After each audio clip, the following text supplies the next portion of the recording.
وڵێ یازان خۆشەویستانمان هەر پەیوەست بە یادی لەدایکبوونی پێغەمبەری عزیزمان صلی الله عليه وسلم لە تەوەری دومی بەرنامەکەماندا باز لە نیشانەکانی مسلمان دەکەین تاکی مسلمان ئەو نیشانانەی کە تیایدایەتی دەیسەلمێنێت کە پێغەمبەری عزیزمان صلی الله عليه وسلم خۆش دەوێت کار و کردەوە و سونەتەکانی پێغەمبەری عزیزمان تا چەند جێبەجێکردنیان تا چەند دەبێتە مایەوەی کە ئێمە دەیسەلمێنین ئەو زاتە گەورە ئەو ڕەحمەت للعالەمینەمان خۆش دەوێت گفتوگۆیان بابەتە دەکەین لەگەڵ میوانەکەمان بەڕێز مامۆستا ئەحمەد ڕۆژبەیانی مامۆستاگیان زۆر بەخێر بێ مامۆستا بەخێر بێ بەگۆرە پاداشتی بەخێرتان باتەوە یا ڕەبی بەخێر بێ مامۆستاگیان ڕاستی بخۆ حتمما مامۆستا پێغەمبەری عزیزمان کە ڕەحمەت بوو بۆ هەموو جیهان تا چەند گرنگە ئێمە ئەمیشۆ بەردەوام خۆشەویستی تایبەتمان بۆ ئەم زاتە گەورە هەبێت. بسم الله الرحمن الرحيم الحمد لله والصلاة والسلام على رسول الله وعلى آله وأصحابه ومن والاه دەستان خۆش بێ بۆ هەڵبژاردننی تەوەرەکە و داواشەکەین لە خوای گەورە بە ناوەجوانەکانی یارمەتیمان بە لە ڕێگای سەواب و لە ڕێگای باشە و شتێک بڵێن کە شایەن و شایستە بێ لەگەڵ پێغەمبەری ئازیزە صلی الله عليه وسلم.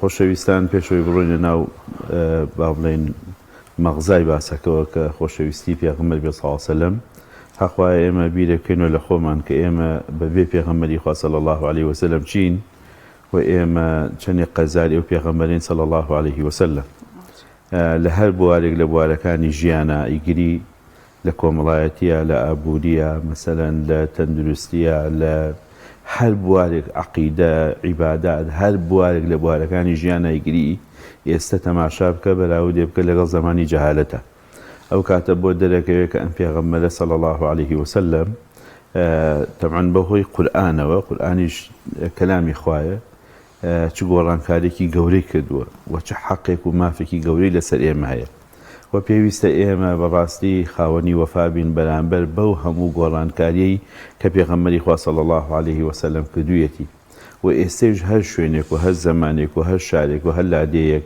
تیشکی ئەو نورەی بەرنەکەوتی بێ ئێستەش بە جۆرێک لە جۆرەکان لە جەهالەتایە لە جەهالەتی اقتصادایە لە جەهالەتی ئەخلاقایە لە جەهالەتی کۆمەڵایەتیایە لە هەموو بوارەکانە بۆیە بەڕاستی ئێمە یعنی پێشەوەی بڕۆینە ناو مۆزوعەکە وەک عەزم کردی حەقە بەڕاستی بەراوردێ بکەین کە ئێمە چەندێک تەئسیری ئەو پێغەمبەرەمان لەسەرە صلی الله عليه وسلم و چەندێک شوێنەواری کار و خەبات و مانوبوونی ئەو پێغەمبەرە صلی الله عليه وسلم لە ژیانی ڕۆژگاری ئێمە بەدیەکرێ کە ئەوەمان زانی ئەو کاتە ئەزانین پێویستە ئێمە وەفادار بین بەرامبەر بەو هەموو مانوبوونە بەرامبەر بەو هەموو ئەزیەتە بەرامبەر بەو هەموو هیلاکی کە پێغەمبەر صلی الله عليه وسلم لە پێناوی گەیاندنی پەیامەکەیە سوودە دنیایەکەی بۆ ئێمە و پاداشتە قیامەتە نەبڕاوەکەشی بۆ ئێمە پێویستە ئێمە ئەو پێغەمبەرەمان خۆش بوێ پێویستە ئێمە ئەو پێغەمبەرەمان نەک تەنها بەدەم بڵێن پێغەمبەرمان خۆشەوێ ئەبێ ڕەنگ باتەوە ئەبێ ئەو خۆشەویستی پێغەمبەر صلی الله عليه وسلم ڕەنگ باتەوە لە ژیانتە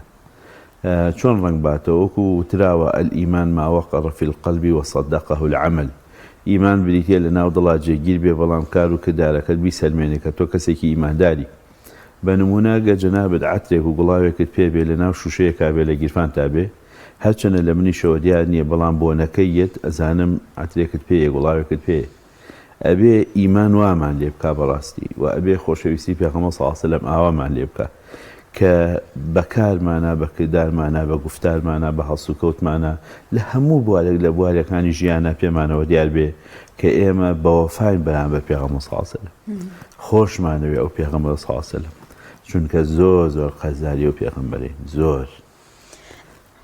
مامۆستا ئەو پرسیارە بکەم کە ئێمە کاتێک کەسێکمان خۆش ئەوێت بێگومان بەهۆی ئەوەی کە ئەم کەسە ئەناسین شارەزای دەربارەی ژیانی کەسەکەین لە ئێستادا ڕەنگە بەهۆی ئەو ژیانی کە تێکەوتوین زۆرەمان دوور بکەینەوە لەوەی کە ئەڵێن مسلمانین ئەڵێن پێغەمبەرمان درودی خوای لەسەر بێ خۆشەوێ بەڵام زۆر کەممان ڕەنگە سیرە و ژیاننامەی پێغەمبەر درودی خوای لەسەر بێ بزانین و بە جوانی خوێند بێسمانەوە تا چەندێک گرنگە مسلمان شارەزای ئەو کار و کردەوانەی پێغەمبەرمان بە درودی خوای لەسەر بێ وەچی ژیانێک ژیاوە و کاریگەری چێ لەسەر ئێمە زۆر جوانە خوشکە باشەکەم بەڕاستی وەک عەزم کردی ئەگەر ئێمە بگەڕێنەوە بۆ ژیاننامەی پێغەمبەر صلی الله عليه وسلم و بزانین لە چ وەزعێکا ژیاوە بە چۆن ژیانی یعنی بەڕێک کردووە زۆر ناڵێم يعني ئەڵێم تەنیا یەک ڕۆژی پێغەمبەر صلی الله علیه و سلم بێنە بە چاوی خۆت کە پێغەمبەری خوا صلی الله علیه و سلم چۆن ژیاوە، چۆن عیبادەتی کردووە، چۆن هەڵس و کەوتی کردووە، مەسەلەن لە چ ژینگە و بیئەیەکا ژیاوە و ئێستەیش ئێمە چۆنین، ئێستەیش ئێمە لە چه حاڵەتێکین. بەڕاستی ئەوە وامان لێکا کە بزانین ئەو پێغەمبەر صلی الله علیه و سلم بەو هەموو بێئیمکانیاتەوە، بەو هەموو یعنی نەبوونی ئەو هەموو مەسەلەن یەکێک لەو شتانە ئاوی سادە، مەسەلەن یەکێک لەو شتانە ڕووناکیە، یەکێک لەو شتانە جلوبەرگە.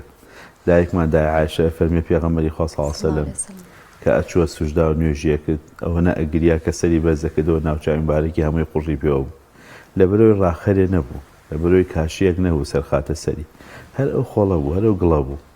ناو مزگەوتەکەی پێغەمبەر صلی الله علیه و سلم لەگەڵ دەرەوەی مزگەوتەکەی هیچ فەرقی نەبوو، هەر هەمان خۆڵ بوو لەو دەرەوە. یعنی لەو کەم ئیمکانیەتەیە لەو کەم با بڵێین وەسائیلی ڕاحەی ژیانەیە پێغەمبەر صلی الله علیه و سلم وا ژیاوە، ئاوا هەڵیاوە، ئاوا توانیوێتی ئەو پەیامە ئیلاهیە بگەێنێ بە ئێمە بەڕاستی، و ئاوا توانیوێتی ئەو پەیامە جوانە بڵاو بکاتەوە بەڕاستی، و لە ناو قیمەی جەهالەتە توانیوێتی ئەخلاقی جوان، ڕەوشتی جوان، بەهای جوان بسەلمێنێ بۆ کۆمەڵگاکەی. تەنانەت کافرەکان شایەتیان بۆ داوە، شایەتیان بۆ داوە بۆی کەوا پێغەمبەر صلی الله علیه و سلم ڕەوشتی زۆر جوان، پێغەمبەر صلی الله علیه و سلم هیچ فەرمانێکی خراپی پێ نەکردوون.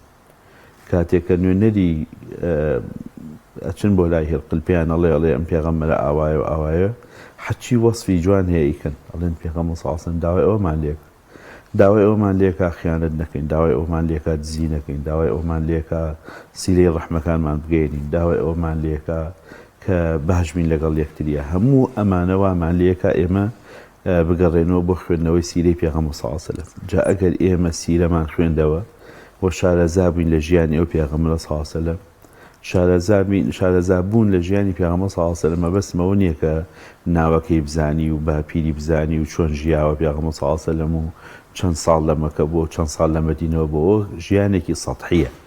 ژیاننامەی پێغەمبەر صلی الله علیه و سلم لە ڕوانگەی قورئان و بزانین جوانە، ژیاننامەی پێغەمبەر صلی الله علیه و سلم لە ڕوانگەی فرموودە شیرینەکانی بناسین باش. ئەگەنا ژیاننامەیەکی کوتی بڵێن پێغەمبەر صلی الله علیه و سلم ساڵێوە لەدایک بووە و ناوی خۆی و باو باپیری و ناوی خۆی و دایکی و ئەمانەی بزانین، ئەمە ژیاننامەیەکی سەطحی پێوترێ بەڕاستی.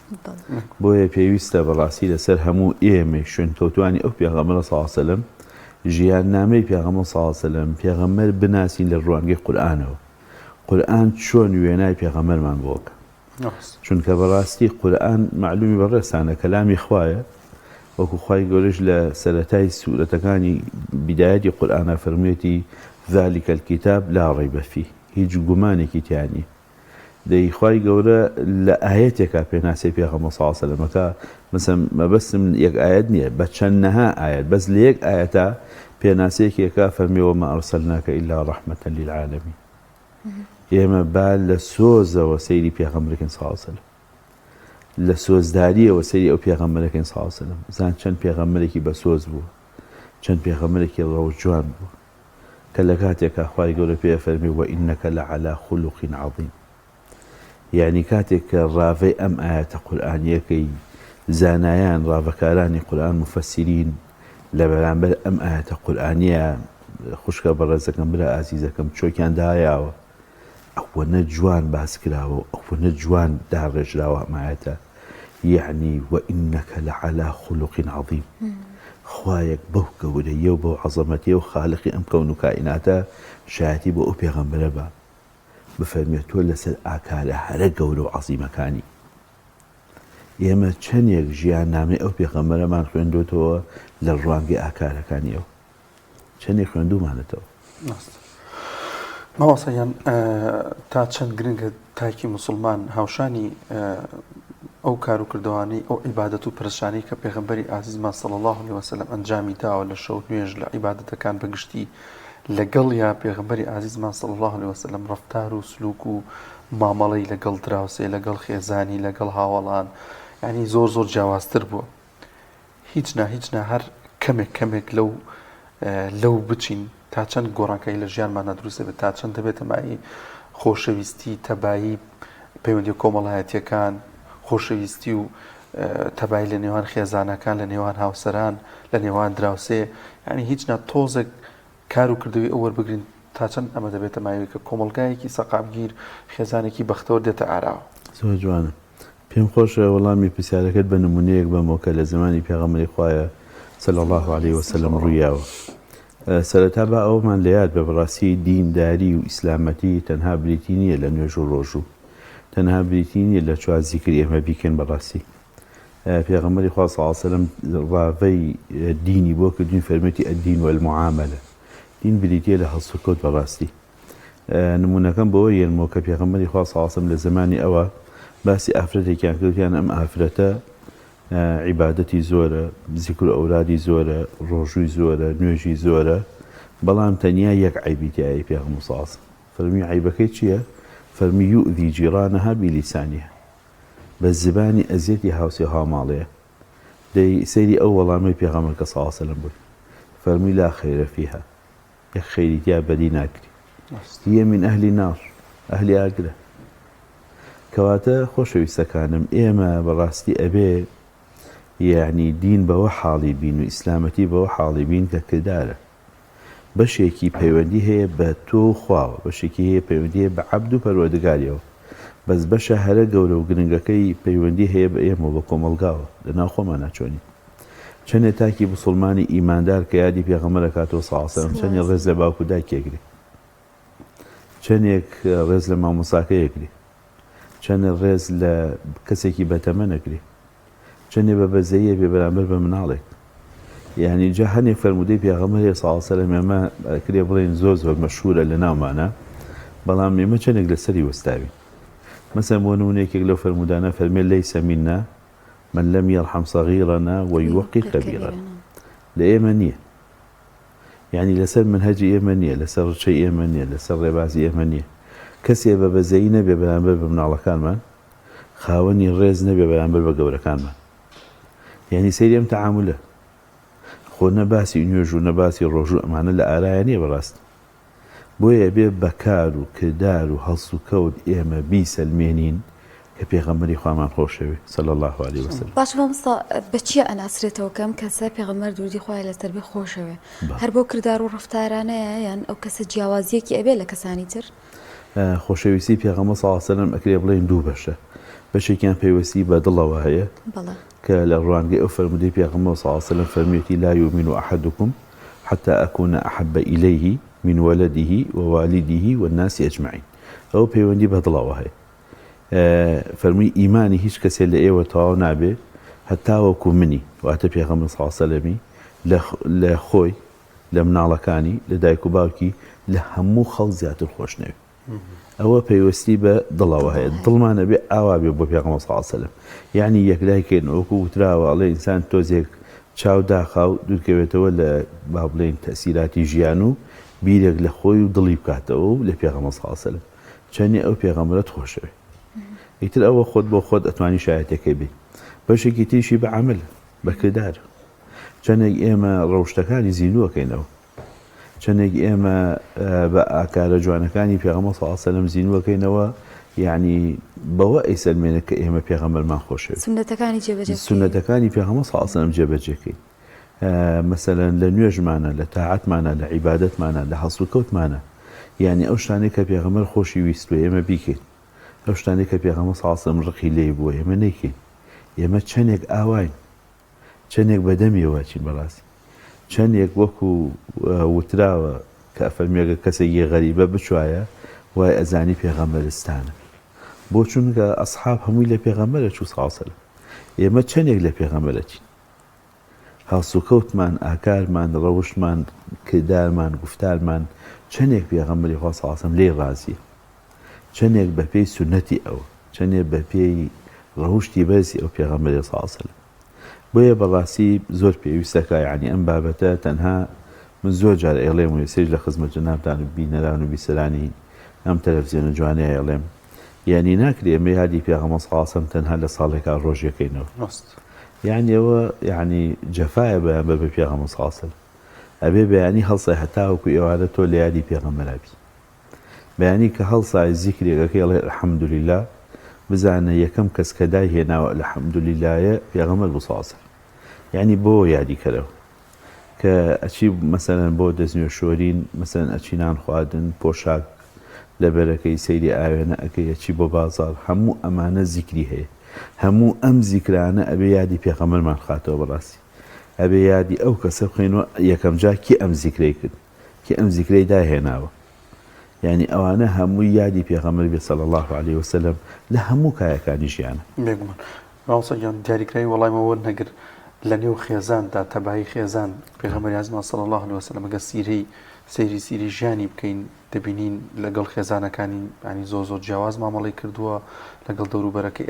ئێمەش لەو ڕوانگەیەوە ئەگەر شوێن پێی ئەو هەڵبگرین تا چەند دەبێتە مای خۆشبەختی و خۆشگوزەرانی نێوان خێزان و کۆمەڵگە. بەڵێ لەناو خێزانەکانیان پێغەمبەری خوا صلی الله علیه وسلم نمونەی زۆر عەجیب و با بڵێن کرداری زۆر گرنگی کردووە بەڕاستی، کە مایەی خۆشحاڵیە، کە مایەی سەعادەتە، کە مایەی بەختەوەری و ئاسوودەییە بۆ خێزان. مەزەیەک لەو شتانە کە کردوویەتی یارمەتی خێزانەکانی یاوە. یعنی پێغەمبەرێک صلی الله علیه وسلم بەو هەموو ئەرکە قورسەی قیامەتی و دنیایی لەسەرێتی ئامادە بووە خۆی بە دەستەکانی خۆی بچێ، یعنی حیوانێک بدۆشێ و شیرەکەی بخواتەوە، خۆی بە دەستەکانی خۆی جلەکانی بدورێتەوە، پێڵاوەکانی بدورێتەوە. هەموو ئەمانە ئەوەمان فێرەکە کە ناکرێت کەسێک سەرکردە بێ و ئیتر کۆمەڵێک کەس لە بەردەمی خەدەمە بێ و ئیتر خۆی دەست بۆ هیچ نەبا. پێغەمبەر بەو گەورەیە کە سەییدی ئەولادی ئادەم، سەییدی ئەولادی ئادەم، و لەگەڵ ئەوەشا بەو هەموو ئەرکەی کە لەسەرێتی سیرەکەی بەدەستەکانی خۆی پێڵاوەکانی خۆی چاکەکە خۆی ئەچێت. ینی دایکمان دای عایشە ڕەضا و ڕەحمەتی خوا لە خۆی لە باوکی بێ بۆمان نەگەڕێتەوە فەرمووی پێغەمبەر ئەکی لەسەر ئێمە نەبوو، کارەکانی خۆی جێبەجێ کرد. ئەوە ئەبێتە مای تەبایی، مای خۆشەویستی لەناو خێزانە، واکە ئەو خێزانانە یەکتریان خۆش بوێ و ئەوەشمان لە یاد نەچێ، وەکو بەکردار کردوێتی بە گفتاریش فەرموویەتی خەیروکم لئەهلی وأنا خەیروکم لئەهلی. فەرموویەتی باشترین کەستان ئەوانن بۆ ماڵ و مناڵی خۆی باش، بۆ خێزانی خۆی باش. منیش باشترین کەسێکم کە بۆ خێزانەکانی خۆم باش بم. نەک تەنها لە حاڵی حیاتیانە، لە دوای مردنیشیان هەر ڕێزی لێگرتوون، لە دوای مردنیشیان هەر بە وەفا بۆ بەرامبەریان. لە فەتحی مەکەیە پێغەمبەری خوا صلی الله علیه وسلم کاتێک کە فەتحی مەکە ئەکرێ، فەتحی مەکە خۆی ڕووداوێکی گەورە و عەزیمە بەڕاستی. کە فەتحی مەکە ئەکرێ پێغەمبەری خوا صلی الله علیه وسلم وەکو وەفایەک بۆ خێزانەکەی کە دایکمان دایە خەدیجەیە ئەچێ سەردانی گۆڕەکەیەکە، شەو لای گۆڕەکەی ئەمێنێتەوە، دیاری بۆ هاوڕێکانی خەدیجە ئەبە. ئەمە ئەوەمان فێرەکە بەڕاستی کە ئێمە ئەگە سونەتی پێغەمبەر صلی الله علیه وسلم زیندوو کەینەوە ئاسوودەیی و تەبایی یێنێ بۆ ناو خێزانەکانمان. مامۆستا ئێمە چەندێک باسی ژیانی پێغەمبەر و ئەو نمونە جوانانە بکەین کە لە ژیانی ئەوە هەبووە ناتوانین وەکو خۆی حەقی پێبین. سپاس بۆ کاتی بێمەت بەخشی ئومێد دەکەین لێرەوە هەندێک سەرە قەڵەممان گیان دەبێ با بڵین کەمێک لە ژیانی ئەو سەروەرەمان. سپاس بۆ بەڕێزت. سەلامەتان